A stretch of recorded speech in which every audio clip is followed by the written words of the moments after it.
अजित पवारांनी वेगळी वाट धरल्यानंतर राजकीय भविष्य यशस्वी करायचं असेल तर सर्वात मोठं चॅलेंज होतं काका शरद पवार. त्याचीच पहिली परीक्षा होती ही लोकसभा निवडणूक. महाराष्ट्रात आपल्या कामांमुळे आणि वक्तशीरपणामुळे वेगळी ओळख असलेल्या अजित पवारांनी लोकसभा निवडणुकीत जीवाचं रान केलं. मोठ्या पवारांसाठी प्रतिष्ठेचा असलेल्या बारामती मतदारसंघ जिंकण्याचा चंग बांधला. पत्नीला बहिणीच्या विरोधात उभं करत तगडं आव्हान दिलं. पवारांच्या घरामधला हा संघर्ष लोकसभेच्या मतदानानंतर शांत होईल असं वाटलं होतं. दोन्ही पवार एकत्र जरी आले नाही तरी एकमेकांवर टीका करणं थांबेल असं वाटलं होतं. मात्र तसं होताना दिसत नाहीये. दोन्ही पवारांनी मतदानानंतरही प्रत्येक मंचावरून एकमेकांवर भाष्य केलंय.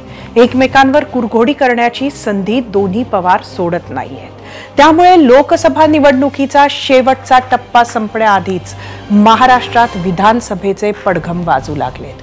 त्यामुळे निश्चितच येणारी विधानसभा निवडणूकही तितकीच रंगतदार होणार एवढं नक्की.